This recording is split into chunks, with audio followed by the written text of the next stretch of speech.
안녕하세요 여러분, 베리즈에게 유슬기입니다. 자, 여러분들 이번 시간은요 저희 대손에 대해서 배워보려고 해요.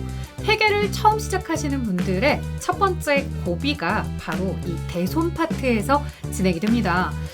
대손이라고 하면요, 회계에 대해서 지금까지는 내가 상식선에서 거래가 쭉 이루어졌던 것 같은데 얘는 내 상식 안에서 해결이 되지 않는 거예요. 자, 그래서 여러분들에게 상식선 안에서 해결이 될 수 있도록 좀 예시를 통해서 도와드려 보려고 합니다. 자, 대손에 대한 회계 처리 같이 배워보도록 할게요.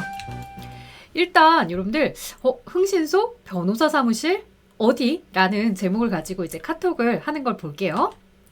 야, 그 김 사장 연락되는 사람 있어? 라고 물어요. 최 사장이 무슨 일? 김 사장 요즘 안 보이더라? 라고 하죠.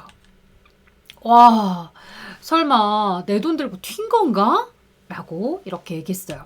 그랬더니 박 사장이 뭐야, 너 돈 빌려줬어? 라고 물어봐요. 아, 떼인 돈 어디가 잘 받아주지? 좀 알려줘. 라고 하니까 강 사장이 어디 소개해줄까? 어디 알려줄까? 흥신소? 아님 변호사? 우리 왜 떼인 돈 받아줍니다. 라고 하면요, 여러분들 변호사 사무실 가서 소장을 보내서 떼인 돈을 받을 수도 있겠고, 아니면 정말 이거는 합법적으로 받기가 힘들 것 같아 라고 하면 흥신소를 찾기도 하겠죠. 이런 내용들이 왜 나온 걸까요? 맞습니다. 우리가요 대손이다 라고 하는 게 사실 일반적으로 거래를 하다 보면요 모두 다 100% 현찰 거래만 있는 건 아니라는 거죠. 외상 거래가 발생하기 마련입니다. 뭐 외상으로 물건을 팔 수도 있는 거고요. 그 다음에 반대로 내가 외상으로 물건을 구매할 수도 있겠죠. 또 누군가에게 돈을 빌려주거나 빌려오는 행위가 있을 수도 있습니다. 자, 이 대손은요 기본적으로 여러분들이 돈이 좀 많은 사람이에요. 그래서 물건을 외상으로 판매하기도 하고 돈을 빌려주기도 하는 거죠.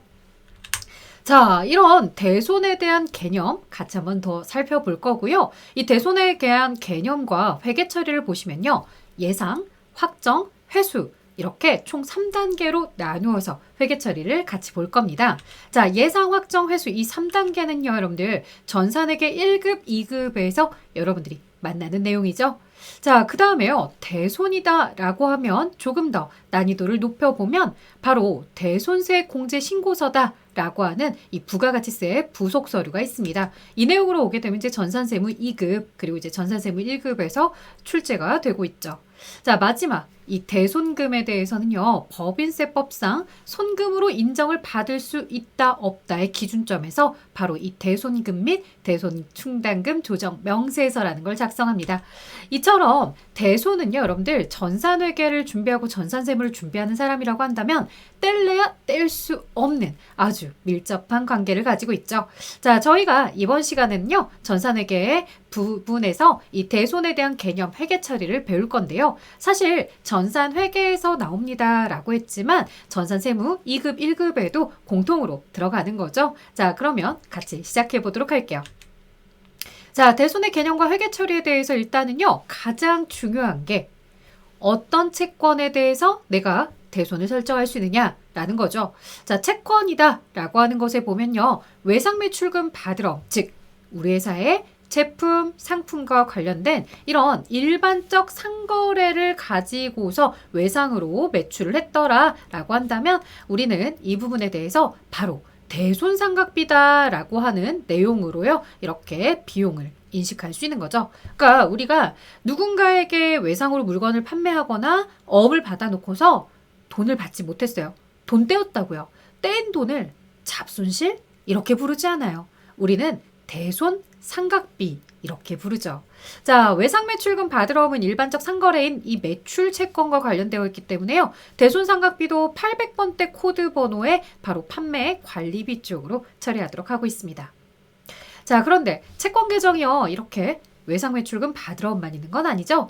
미수금, 대여금 여기에 쓰진 않았지만 선급금 이러한 채권 계정들이 있습니다. 자, 이런 채권 계정들 일반적 상거래가 아닌, 즉 우리가 상품이나 제품을 매출한 것이 아니라 건물이나 차량 이런 것들을 매각하고서 돈을 받지 못하거나 어음을 받은 경우, 그리고 누군가에게 내가 대부업자도 아닌데 내가 뭐 러시애캐시나 이런 것도 아닌데 대여를 해주고서 그 돈을 떼었을 때 이런 부분을 말하고 싶은 겁니다. 자, 이들에 대해서는요, 일반적 상거래가 아니기 때문에요, 그냥 대손상각비라고 쓰면은 판매 관리비 쪽의 대손상각비랑 혼동을 할 수도 있겠죠. 그래서 앞에 붙였습니다. 기타의 대손상각비다. 이렇게 해서요, 바로 영업의 비용 쪽으로 보입니다. 900번대 코드를 써요.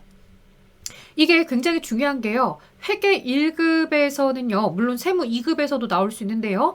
이런 일반적 상거래가 아닐 때 대손상각비에 대해서 모두 판매관리비로 처리한다 라고 하면 틀린 거죠. 이들은 영업의 비용으로 들어가고 있기 때문에요. 반드시 여러분들이 잘 구분해 주셔야 됩니다. 관련된 문제도 굉장히 자주 나오고 있었기 때문에요. 헷갈리지 않도록 잘 진행해 주셨으면 합니다.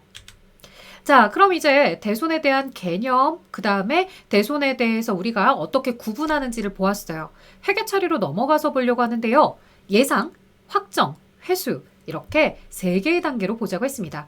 대손에 대한 예상이다 라고 하면은 결산 시점에 우리가 진행을 합니다. 그래서 이 내용은 항상 결산 문제에서 문제가 출제되고 있죠. 그래서 뒤쪽에 배치가 될 문제들입니다.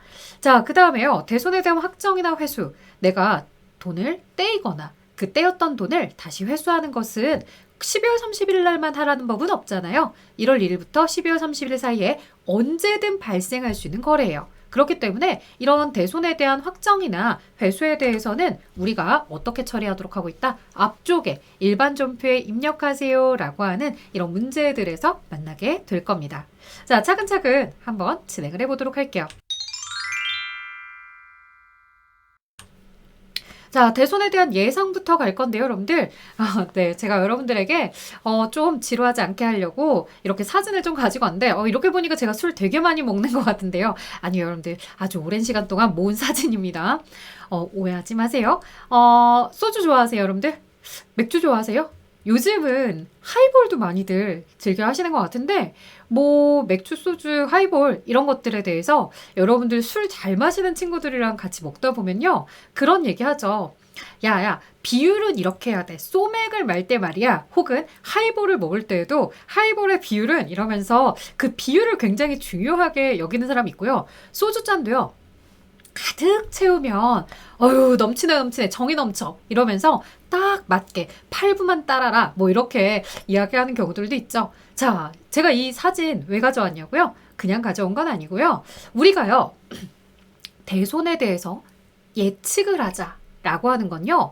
네, 아무래도 외상으로 매출을 많이 하면 많이 할수록 회사는 그러한 불안감이 증폭됩니다. 저 돈을 다 회수하지 못할 수 있다라는 거죠. 그러면 주주들한테 보여줄 때에도요. 외상으로 매출한 금액을 전체 100%만 보여주면 안 되고요. 내가 외상으로 매출한 것 중에서 평균적으로 보아하니 대손율이 1% 정도는 진행이 되더라. 즉 내가 외상으로 100만 원어치를 팔았다고 한다면 그 100만 원을 다 회수할 수 없고 1%인 만 원은 뗄 각오를 하고 있어 라고 표시를 해줘야 돼요. 재무제표에 그런 내용들을 표기해 주는 거죠. 그래서 기말 현재 남아있는 외상 매출금이나 이런 매출 채권 잔액에요.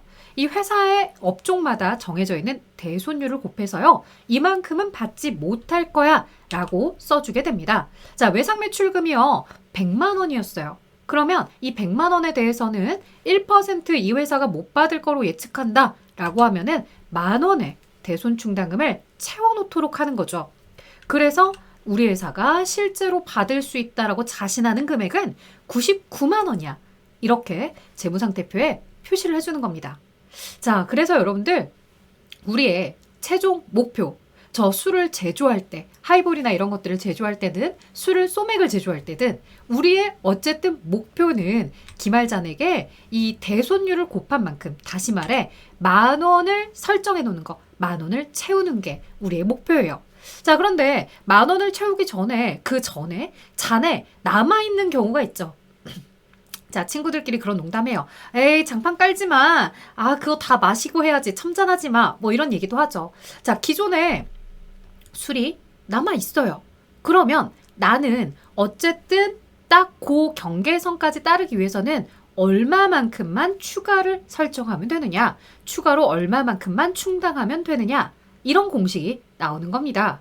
자, 그래서요, 여러분들 기말의 매출 채권 잔액의 대손율을 곱한 만큼이 내가 최종적으로 저 술잔에 채우고 싶은 술의 양이에요. 기존에 남아있는 대손 충당금을 고려해서 추가적인 절차를 밟아주기만 하면 되는 겁니다. 자, 여기까지는 여러분들께 편하게 다가갔고요. 이제 조금 더 본격적으로 가보도록 할게요. 자, 결산 회사의 기말 매출 채권 잔액은 100만 원, 대손율이 1%라고 합니다. 자, 각각의 상황에 따라 대손 충당금 설정에 대한 결산 시점에 회계 처리를 해야 됩니다. 자, 결산하기 전에 이 회사가 현재 어떤 상황이냐면요. 재무상태표를 봤는데, 자, 외상 매출금 잔액이 100만 원인데요. 충당금이 하나도 없어요. 그러니까 술잔에 술이 비어있는 상태인 거예요. 근데 나는 얼마만큼 채우고 싶은 거예요? 100만 원에 1%에 해당하는 10,000원어치만큼 술잔을 채우고 싶은 거예요. 그러면 이 충당금을 10,000원을 채워줘야겠네요. 자, 그래서 어떻게 처리하느냐? 10,000원을 채우기 위해서는요. 차변에 대손상각비다 라고 하는 처리를 합니다. 이 대손상각비는 손익계산서의 비용인 판매관리비라고 했죠. 자, 여기서 여러분들이 상식의 틀을 깨니까 어려워요. 뭐냐? 내가 생각하는 비용은 돈을 지출해야 비용이라고 생각을 했어요. 현금이 나가야 비용이라고 생각을 했어요. 카드 결제라도 해야 비용이라고 생각을 했죠. 그런데 지금 여기 카드 결제도 없고 돈이 지출되는 것도 없어요. 근데 손익계산서에 대손상각비라고 비용 처리를 하지요. 자, 이거는요, 여러분들 우리 회계 기준에 그런 원칙들이 있거든요. 수익, 비용, 대응의 원칙. 내가 외상으로 물건을 매출을 많이 해서 외상값이 늘어났다면 그만큼 못 받을 확률도 늘어나는 거고 그 확률에 대한 비용도 같이 수익에 맞춰서 밸런스를 맞춰서 비용도 인식을 해줘라. 외상 매출금 채권이 많이 늘어나면 그만큼 받을 수 없는 돈도 늘어날 거니까 나중에 일 터졌을 때, 사건이 터졌을 때 한꺼번에 비용 처리하지 말고 외상값이 늘어나고 있는 이 상황에서 결산 때마다 미리미리 비용으로 인식을 해주라는 거예요. 그래서 실제로 돈을 지출하지 않았음에도 불구하고 이렇게 손익계산서에 비용으로 대손상각비다라고 하는 일정 비율만큼을 처리를 해주는 거고요. 대변은 대신 외상 매출금이 사라진 것도 아니고 내가 현금으로 지급한 것도 아니죠. 자, 이 대손 충당금이다 라고 해서 미래에 충격이 올 것을 내가 미리 대비해서 충당해 놓다라는 거예요. 그러니까 여러분들 충당금이다라고 하면 뭔가 충격을 완화하기 위한 완충제 역할을 한다고 보시면 돼요. 그래서 나중에 혹시라도 돈 뗄 걸 생각해서 외상 매출금 100만 원일 때 실제 내 순 자산은 99만 원이라고 할 거야. 대손 충당금은 10,000원 이렇게 처리를 해놓고 미리 비용으로 인식하면서 자산의 차감적 평가 계정으로 기록을 해두는 겁니다. 외상 매출금이라는 자산에 마이너스 형태로 들어가죠. 그래서 여러분들 코드 번호 보시면요. 108번 외상 매출금이다 라고 하면 그의 차감하는 성격은 109번 코드로 이렇게 대손 충당금을 써주고 있었죠. 자, 그 다음에요. 충당금이 3,000원 있어요. 요 장판 까는 애들이에요. 그쵸? 나는 10,000원을 설정하고 싶은데 지금 현재 술잔에 3,000원어치가 들어있더라는 거죠. 그러면 내가 얼마만 추가로 더 따라주면 10,000원어치만큼 술이 딱 완성이 되겠어요. 바로 7,000원이겠죠. 그래서 3,000원어치에서 10,000원어치를 채우기 위해서 내가 추가로 7,000원어치만 더 술잔을 채우면 된다. 즉 대손상각비 7,000원에 대변의 충당금 7,000원. 그래서 이 충당금이 3,000원이었다가 대변에 이렇게 충당금 7,000원이 생김으로 인해서 이 자산의 차감 계정인 대손 충당금 10,000원이 설정이 되는 거고요. 손익계산서에는 7,000원만 비용으로 들어가면 됩니다. 자, 이제 충당금 금액이 10,000원이네요. 내가 지금 여기다 설정하고자 하는 금액이 10,000원이거든요. 술잔을 채워야 돼. 근데 이 친구는 뭐예요? 안 마셨나 봐. 술잔이 그대로야. 그럼 내가 할 일이 있어요, 없어요? 술잔을 내가 누군가에 따라주는 거야. 같이 모임을 하는데. 저 친구는 술잔이 하나도 없어서 내가 10,000원어치 채워줬잖아요. 근데 이쪽 친구는 3,000원어치 장판 깔고 있어서 7,000원어치 깔아줬단 말이야. 근데 얘는 안 마셨네? 그대로네? 내가 할 일이 있어요, 없어요? 없죠. 그냥 그대로 대손 충당금 붕괴 없음입니다. 자, 이거 좀 특이하네요. 특이하는데 뭐냐면 대손 충당금 금액이 12,000원이에요. 12,000원. 술잔이 넘쳐요. 그럼 어떻게 해야겠다는 거예요? 10,000원어치에 딱 똑같이 깔아주겠다는 거죠. 그래서 너무 넘쳤을 때는 2,000원어치를 빼주셔야 될 거예요. 그래서 차변에 대손 충당금을 씁니다. 왜냐하면 충당금을 채울 때는 대변에다 채우는 거거든요. 그래서 대손 충당금을 차변에 갖다 쓴다는 건 충당금이 그만큼 줄어든다는 얘기고요. 이렇게 충당했던 금액을 다시 되돌리면 대손 충당금 환입이다 라고 이야기하는 거죠. 사실 이런 것들에 대해서 여러분들이 제가 농담처럼 얘기하는데 마지막 상황이 잘 개념이 이해가 안 되는데 라고 생각하시면 막잔이라고 생각을 해봐요. 막잔. 저 친구 잔이 좀 부족하고 내 잔이 지금 넘쳐. 그러면 여러분 어떻게 해요? 내 잔 조금 더 따라줄게. 같이 마지막 짠하고 가자 라고 하는 경우들도 있잖아요. 그러니까 뭔가 우리가 서로 합의된 그 지점까지 맞추는 거죠. 그래서 10,000원을 맞추고 싶은데 지금 현재 12,000원이 있어요. 그러면 덜어내는 거죠. 자, 그래서 덜어내는 이 대손 충당금을 줄이는 것까지, 그래서 대손 충당금의 환입까지 이야기를 해봤습니다. 자, 어쨌든 결론은 다들 뭐였어요? 결론은 채권 잔액에 맞춰서 1%인 10,000원을 내가 대손 충당금에다가 내가 재무상태표에다가 받을 수 없어 라고 하면서 실제 순장부가액을 99만 원으로 맞춰주기 위해서 기존의 충당금 잔액에다가 플러스 마이너스 조정을 한 겁니다. 자, 그 다음 이제 두 번째 확정에 대한 내용으로 진행을 해보도록 할까요? 자, 이건 뭐냐? 아휴, 내 그럴 줄 알았다 이거죠. 내가 너 자꾸 내일 줄게 찰필 미루다가 못 갚을 줄 알았어. 파산이 된 거죠. 부도가 났는데 6개월이 지난 거예요. 이 부도라는 개념은 나중에 여러분들 제가 바드럼이나 이런 수업에서 이야기해드리겠지만 이 부도가 났다고 해서 그 회사가 망한 건 아니거든요. 근데 돈을 안 갚았어요. 근데 그 안 갚은 상황에서 몇 개월까지 기다려주냐면 6개월은 기다려줘요. 근데 6개월 넘어가요? 못 기다려. 끝. 이렇게 되는 거죠. 자, 그 다음 이제 소멸시효다라고 해서 이런 외상 매출금도 유통기한처럼 기한이 있어요. 근데 그 기한이 지나버린 거예요. 그럼 받을 실효성이 떨어진다라고 하죠. 그래서 이런 파산, 부도 6개월 경과, 소멸시효 완성 등 이렇게 법적으로도 정확하게 회수할 수 없는 상황이 확정이 되면 더 이상 내가 외상 매출금이라고 자산으로 재무상태표에 분류할 수 있냐 이거예요. 그럴 순 없겠죠. 자, 그래서 하나씩 보도록 할게요. 여기 보시면 외상 매출금 10,000원을 더 이상 회수할 수 없게 되었대요. 그러니까 외상 매출금에 대해서 이렇게 이제 대손 처리를 할 건데 이 100만 원 중에 10,000원을 못 받는다는 거예요. 근데 이 회사가 어떤 상황일 수 있냐면 대손 충당금이 10,000원이 있는 회사도 있겠지만 하나도 없는 회사도 있을 수 있어요. 아니면 다 쓰고 이미 1월 1일부터 다 쓰고 현재 잔액이 대손 충당금이 빵원인 회사들도 있을 수 있어요.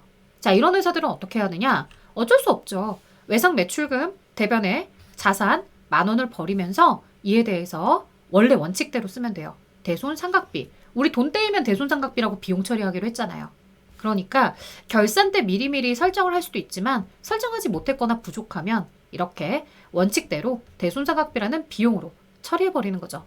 돈 떼었다고 잡손실 아닙니다, 여러분들. 떼인 돈은 이렇게 대손 삼각비라는 비용으로 처리를 하죠. 자, 그런데 어떤 경우도 있다는 거예요. 충당금이 조금 있어요.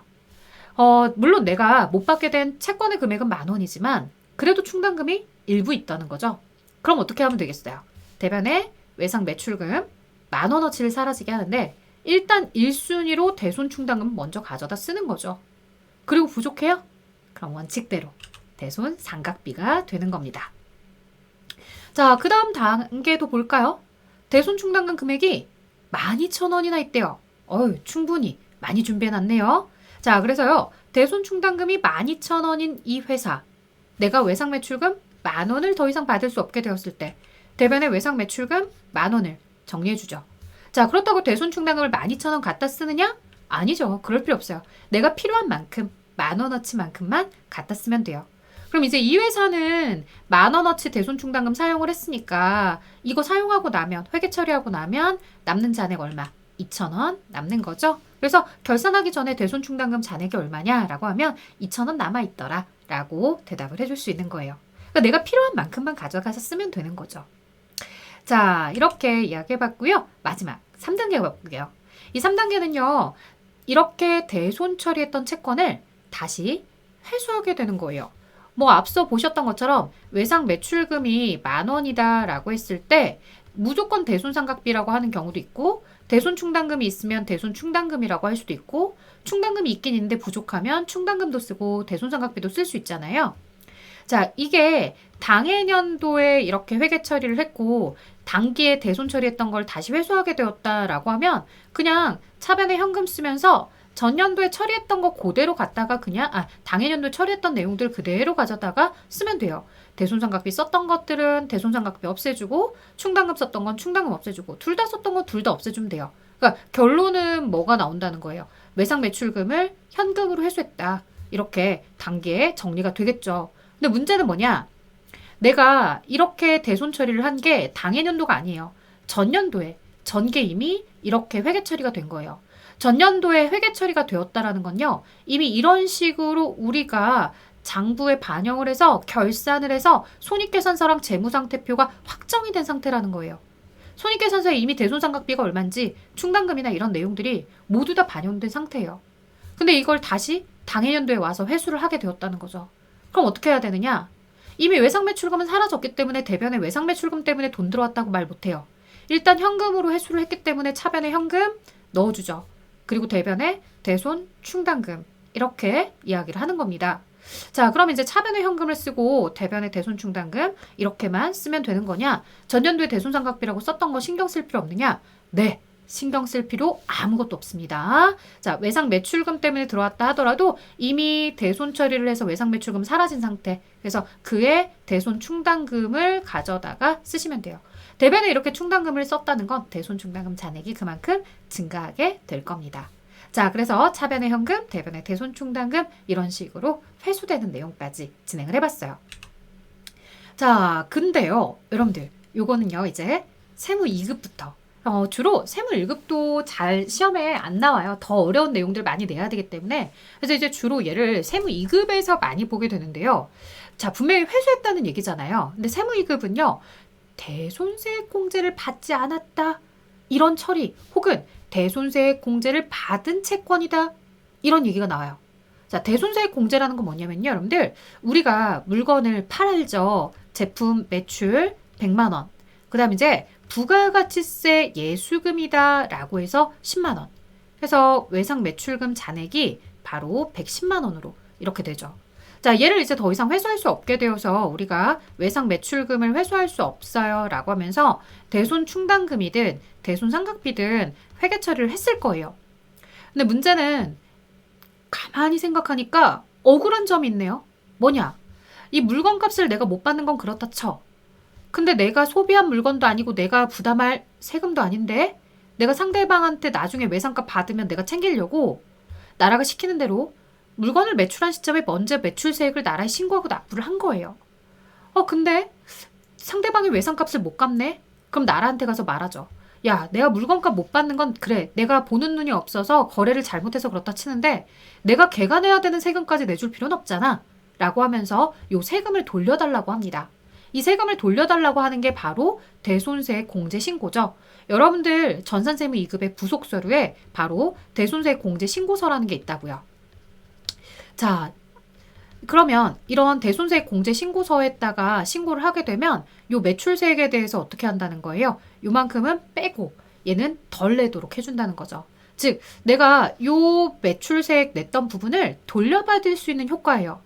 그럼 이제 이런 세액공제를 받았어요. 돌려받은 채권이야. 근데 돌려받은 채권에 대해서 나중에 걔가 미안해, 다시 돈 갚을게 라고 하면서 이렇게 왔다는 거죠. 그래서 차변에 현금이 들어온 거예요. 그리고 대변에 대손 충당금, 채권금액. 근데 모두 받았다는 거예요. 물건값만 받은 게 아니라 나라로부터 돌려받은 부가가치세에 대해서 다시 또 돈을 받은 거예요. 그럼 어떻게 해야 돼요? 야, 귀찮게 100만 원만 가지고 오지. 110만 원 가지고 왔네? 예, 걔도 사정이 있어요. 걔도 매입세 공제 받아야 되니까 가지고 온 거예요. 그래서 내가 얘기하죠. 오케이, 나 지난번에 이거 나라에 돌려받았었는데 네가 뭐 냈으니 나한테 다시 줬으니까 이건 다시 나라에 낼게. 그리고 내 돈 챙기는 겁니다. 그래서 이런 대손세액 공제 신고를 통해서 대손세액 공제를 받았다라고 하는 문제들은요. 뭐를 하시면 돼요? 차변에 돈, 현금 넣어주시고요. 대변에 대손 충당금에 대변에 부가세 예수금이다. 이렇게 매출세액을 따로 써주시면 됩니다.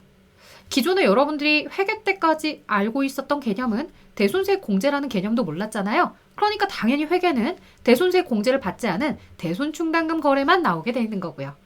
그래서 여기까지가 회계 1급의 범위였다고 한다면 여기는 이제 세무 2급이죠. 근데 세무 2급도 대손세 공제를 받았다는 문제만 내면은 너무 또 재미가 없잖아요. 그러니까 반반이에요. 대손세 공제를 받지 않았을 때의 케이스를 알고 있는지, 대손세 공제를 받았을 때의 케이스를 알고 있는지, 이 두 가지 케이스 가지고서 여러분들한테 물어볼 거니까요. 여러분들이 문제의 끝 부분을 잘 체크해 주셔야 됩니다. 자, 이처럼 우리가 대손과 관련된 내용들을 쭉 진행을 해봤어요. 여러분들 어떻게 잘 따라오셨는지 모르겠네요. 이 대손 삼각에 대한 다음 시간에 이제 기출문제를 풀게 될 건데요. 여러분들이 앞에 있던 내용들 개념 정리 잘 하고서 넘어오시면 다음 시간의 문제는 금방 휘리릭 하고 풀릴 거니까요. 다음 시간에도 같이 잘 봐주셨으면 합니다. 자, 저는 여기까지 진행하도록 할게요. 다음 시간에 만나요. 안녕!